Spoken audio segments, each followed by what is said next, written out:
Hey guys, आप सब लोग का स्वागत है हमारे channel exam cracker with AV में। आज जो हम लोग बात करने वाले हैं LRB legal and regulatory experts of banking class number 9 of JAIIB 2021 preparation. Class number 10, sorry. ये क्लास नंबर जब मैं बार बार भूल जाता हूँ क्योंकि पिछला क्लास क्या है वो याद ही नहीं रहता। तो क्लास से तो आपको मतलब नहीं है, आपको मतलब होना चाहिए एक ही चीज़ से, एमसीक्यू से, ताकि आप लोग का एलआरबी आराम से केक वॉक जैसे निकल जाए पेपर आराम से। ठीक है, देखिए लॉजिक आप लोग ये समझ लीजिए कि आपको एमसीक्यू का आंसर्स पता होना चाहिए, उसी को जाके मारना है। पंडित नहीं बनना है, अपने को जानना नहीं ज़्यादा कुछ, अपने को क्या है, एग्ज़ाम निकाल के इंक्रीमेंट उठाने का है बस। काम तो आप जानते ही हैं, आपको करना क्या है, क्लरिकल में, कैशियर में आपको करना क्या होता है, ऑपरेशन में आपको करना क्या होता है। तो आप लोग को ज़्यादा सोचने की ज़रूरत नहीं है। ठीक है, एमसीक्यू फर्स्ट क्वेश्चंस कर लेते हैं हम स्टार्ट करते हैं। Principal function of bank are dispatch of statement, या फिर adjustment of inter office transaction, या फिर क्लियरिंग, या फिर acceptance of deposit for lending and investment. So normal सा क्वेश्चन है। Section number 5 of banking regulation act क्या बोलता है? ये बोलता है कि आप लोग को लोगों से डिपॉजिट लेना का है और उसको सही जगह इन्वेस्ट और लैंड करना है, उस मनी को उसको लोन देने का है, इन्वेस्ट करने का है। ठीक है, option number 4 is the correct answer for this. अगला क्वेश्चन है, which of the following are the redressal agencies under the consumer protection act?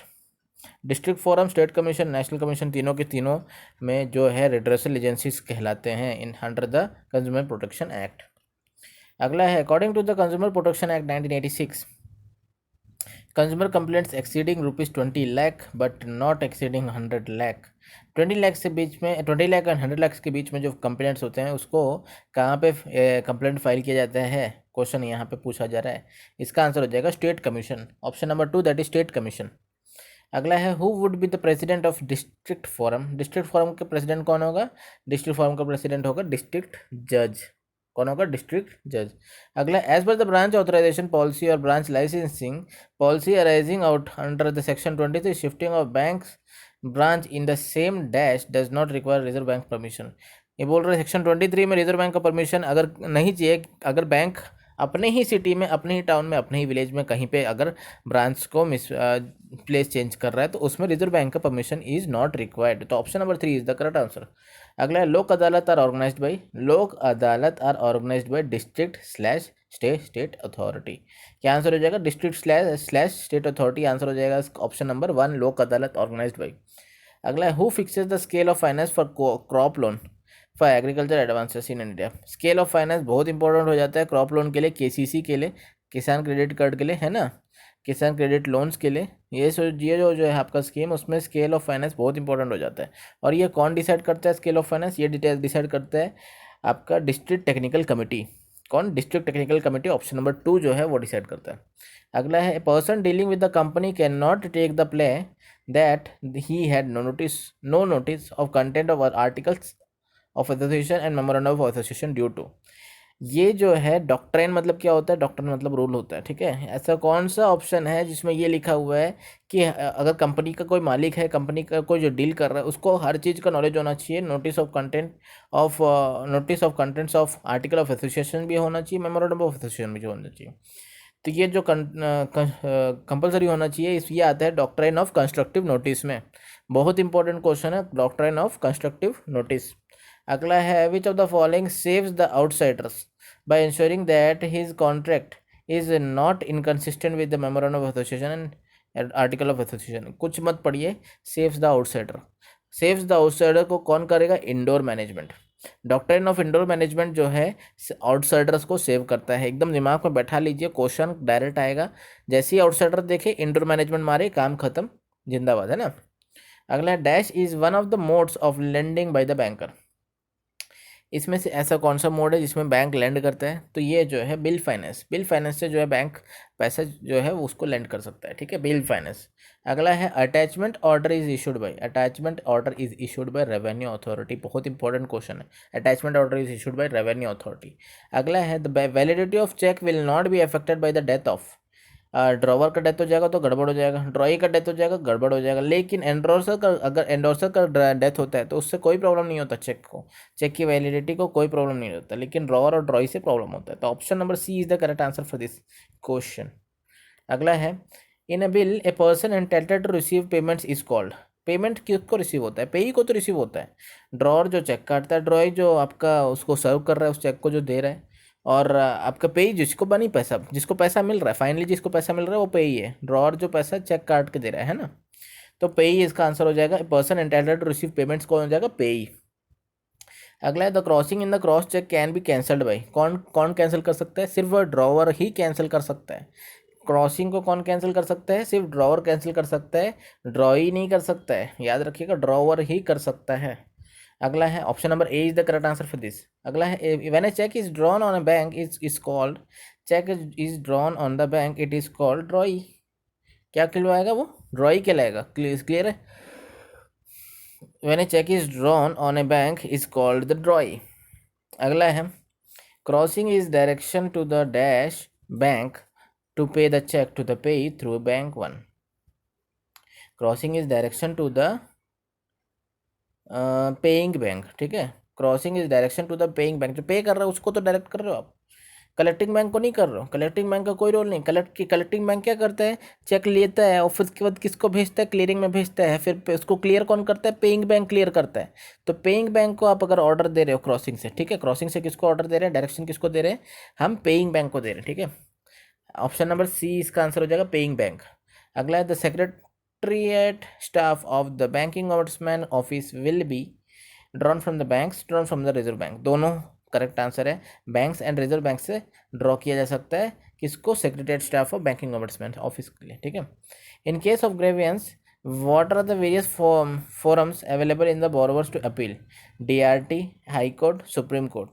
Three of the options are correct. DRT, that is Debt Recovery Tribunal, High Court and Supreme Court. Three option are correct for the redressal option, ठीक है, grievance option. अगला है what is the jurisdiction area of Debt Recovery Tribunal? Each state या one और more states, union territories या through out the country. तो answer आपका हो जाएगा बी, इसका करेक्ट आंसर, एकदम परफेक्ट आंसर क्या हो जाएगा इसका? वन और मोर स्टेट्स, यूनियन टेरिटरीज इसका करेक्ट आंसर है। अगला है under RTI act 2005 the information does not include which of the following? Emails, press releases, log books. ये तीनों हो सकता है, तो नन ऑफ द अबव इसका आंसर हो जाएगा। क्या हो जाएगा? नन ऑफ द अबव इसका करेक्ट आंसर हो जाएगा। अगला है banking company has to prepare profit and loss account and balance sheet as at the dash और at the expiration of 12 months ending with such date as notified by the central government. Calendar year के end में जो है आपका profit and loss account and balance sheet तैयार हो जाना चाहिए, कैलेंडर ईयर ऑफ एंड की, है ना। अगला है in which in a demand draft the word order is change into the bearer by the holder of the DD, that is demand draft, it is called as. अगर order को bearer में change कर रहे हैं तो क्या कर रहे हैं हम लोग? अल्टरेशन कर रहे हैं। क्या अल्टरेशन कर रहे हैं? मटेरियल अल्टरेशन कर रहे हैं। Material alteration is the correct answer. अगला है टू पहले transfer lines across the cheque is called. बहुत इंपॉर्टेंट नहीं, इजी क्वेश्चन। क्रॉसिंग को हम लोग टू पहले ट्रांसफर लाइन्स के तौर पर जानते हैं। अगला है which of the following statement is correct regarding the provision of bankers book evidence act? Entries in the book of accounts regularly kept in the course of business are relevant in the matter of the court inquiry. Correct answer है। However, above statement shall not be alone be sufficient evidence to the check any person with liability. It is also correct. The entries in the book can be used as the corroborative evidence. It is also correct. तो all of the above इसका correct answer हो जाता है। अगला, according to the provision of Companies Act 1956, every person holding dash of the company and whose name is entered in the beneficial owner in the records of the depository is deemed as dash of the concerned company. ये बोल रहा है कि अगर किसी के पास dash है तो वो क्या कहलाएगा? उस कंपनी का मेंबर कहलाएगा। अगर उसके पास क्या है? इक्विटी शेयर्स है। अगर कंपनी की इक्विटी शेयर्स है मेरे पास तो I will recognize as the member of the company, ठीक है, member of the concerned company if I have the equity shares. Okay. अगला है विच ऑफ द, तो ऑप्शन नंबर क्या हो जाएगा? ए सही आंसर हो जाएगा इसका। Which of the following statement is incorrect? Every country has only one central bank which is managed by the government officials. It is correct, somewhat correct. Next second option देखते हैं। RBI is profit making institution, correct है। Profit making institution acting in the interest of the government.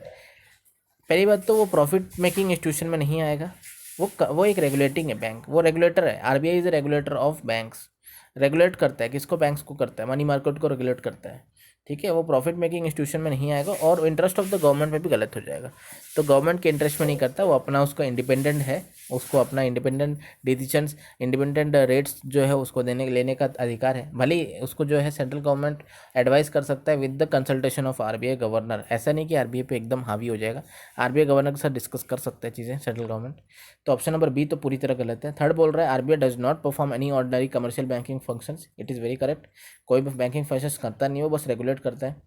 Fourth option जो है RBI has adopted minimum reserve system of note issue, note issue करने के लिए minimum reserve system RBI ने adopt किया है, तो ये भी सही है। तो सिर्फ आपका सेकंड ऑप्शन गलत है, जो इसमें ये बोला है प्रॉफिट मेकिंग इंस्टीट्यूशन है और उसमें इंटरेस्ट ऑफ गवर्नमेंट है, ठीक है, ये गलत है। मतलब option number B is the correct answer for this. अगला है the goods in the consumer protection act includes every kind of movable property except money, actionable claims, stock and shares, crops and things attached to the farming and part of the land, it is very correct। सब सारे से सारे option जो है consumer protection act के अंदर goods के अंदर आते हैं। अगला है before passing an award the banking ombudsman will be guided by evidences produced by the parties, banking law and practice, instructions and guidelines issued by the RBI. All of the above is the correct answer for this. अगला है family pension received by the widow of A member of arm forces where the death of the member has occurred in the course of the operational duties is। अगर किसी को भी pension मिलता है तो वो free from 10 subsection 19, section 10 subsection 19 जो कि होता है इनकम टैक्स से रिलीफ मिलता है, प्योरली रिलीफ मिलता है उस पेंशनर को, ठीक है। अगर कोई भी विडो है उसको पेंशन मिल रहा है, उनकी पति का अननेचुरली अगर डेथ हो जाता है वर्किंग पीरियड में, तो वो आर्म फोर्सेस में, तो उनको totally except under section 10 subsection 19 में आपको उसको मिलेगा, ठीक है।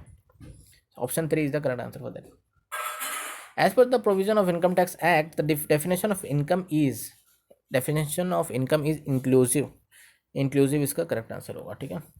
अगला which of the following can be proved in the court of law according to the bankers book evidence, existence of document, condition of document, contents of document, all of the above is the correct answer for this। अगला है for the firm interest on drawing is, firm interest on drawing क्या होगा firm के लिए, for the firm के लिए interest of drawing क्या होगा, इनकम होगा, क्या होगा, इंटरेस्ट ऑफ ड्राइंग इनकम होगा, ठीक है, बहुत इंपॉर्टेंट क्वेश्चन है। अगला person who is not entitled to receive the benefit under letter of credit is, letter of credit में किसको बेनिफिट नहीं होगा, सिर्फ बायर को बेनिफिट नहीं होगा और सबको बेनिफिट हो रहा है। बायर को बेनिफिट नहीं होगा क्योंकि उसको क्या है, उसको एक लेटर ऑफ क्रेडिट दे दिया जा रहा है कि उसको बाद में आराम से जो भी है उसको बेनिफिट्स मिलेंगे, लेकिन एट प्रेजेंट उसको बेनिफिट नहीं मिलेगा, तो बायर जो इसका करेक्ट आंसर हो जाता है। अगला for the purpose of maintenance of liquid asset under the section 24 of BR act encumbered approved security shall be valued at face value, current market price या average of market price for previous 6 months. First and third तो बिल्कुल भी गलत है। Current market price के ऊपर जो है एसएलआर आपका पूरा का पूरा डिपेंड रहता है करंट मार्केट प्राइस के ऊपर। अगला है in case of life insurance policy the value of security and amount of the loan is based on, life insurance policy के ऊपर भी लोन मिलता है, अगर वो लोन मिल रहा है तो किसके ऊपर डिपेंड किया वो लोन मिल रहा है, वो मिल रहा है आपका सरेंडर्ड वैल्यू। मान के चलिए सरेंडर्ड वैल्यू 10 लाख का है, 10 लाख का है, तो उसके ऊपर आपका लोन का जो भी लिमिट है वो बनेगा, है ना, सरेंडर्ड वैल्यू के ऊपर, फेस वैल्यू के ऊपर नहीं, सरेंडर्ड वैल्यू के ऊपर, सरेंडर्ड वैल्यू के ऊपर जो है लोन वैल्यू बनेगा। अगला है accounts jointly with the residents can not be opened by in the case of dash accounts, FCNR and NRE account जो होता है उसमें accounts jointly with the residents नहीं खुल सकता। Option number D is the correct answer both A and B. FCNR क्या है, foreign currency non resident, and NRE क्या है, नॉन रेसिडेंट एक्सटर्नल अकाउंट्स, ठीक है। ये दोनों में जो है आपका accounts jointly with residents can not be open, है ना, नहीं खुल सकता है account jointly with residents FCNR and NRE में। Interest and principal can be repatriated by an NRI in the following accounts, interest and principal can be repatriated by the NRI non resident of India, किस में repatriate कर सकते हैं, FCNR और NRE दोनों में repatriate कर सकते हैं जो भी आपका इंटरेस्ट एंड प्रिंसिपल है उसको। इसमें भी आपका ऑप्शन ए एंड बी मतलब डी आंसर हो जाएगा इसका भी। A micro financial monitoring group is chaired by, who is the chairman for this, chief economic adviser is the chairman for this, that is micro financial monitoring group, that is MFMG। अगला you know your customer guidelines have been revisited in the context of the recommendation made by financial action task force, anti money laundering and combating financing terrorism, paper issued on customer due diligence for the banks by the BECIL committee on banking supervision. ये दोनों option correct है आपका, both 1 and 2 is the correct answer for this. अगला है which of the following the banking ombudsman does not cover. Financial institution को cover करता है, non banking financial companies को भी कवर करता है, नॉन शेड्यूल बैंक को भी कवर करता है। कौन? बैंकिंग ओम्बड्समैन सबको कवर करता है, इसलिए ऑल ऑफ द अबव को कवर करता है। ठीक है, यहाँ पे ऑल ऑफ द अबव नहीं होना चाहिए था, नन ऑफ द अबव होना चाहिए, क्योंकि क्वेश्चन ये बोल रहा है किसको नहीं कर रहा है। किसको कर रहा है तो all of the above correct answer होना था, लेकिन किसको नहीं कर रहा है उसमें नन ऑफ द अबव होना था नीचे ऑप्शन। तो बेसिकली आपको समझ में आ गया होगा, financial institution, non banking financial companies and non schedule banks तीनों को कवर करता है ओम्बड्समैन, बैंकिंग ओम्बड्समैन, है ना। सॉरी बैंकिंग ओम्बड्समैन पूछ रहा है ये। Okay, which of the following the banking ombudsman does not cover financial institutions, non banking financial company and non schedule banks. इसमें ऑल ऑफ द अबव, इसमें ये बोलना चाह रहा है कि इसमें आपका किसको कवर नहीं कर रहा है। तो बैंकिंग ओम्बड्समैन सिर्फ बैंक्स को करता है ना, शेड्यूल बैंक्स को, तो ये तीनों को नहीं कर रहा है। ठीक है, तीनों को नहीं कर रहा है, इनके अलग से ओम्बड्समैन होते हैं। ठीक है, तो यहाँ तक आपका कंप्लीट होता है क्लास नंबर 10। तो इसको आप लोग पढ़िएंगे और नेक्स्ट जो वीडियो है उसका वेट कर सकते हैं। अच्छा लगे तो शेयर एंड लाइक कीजिएगा एंड पढ़ते रहिए।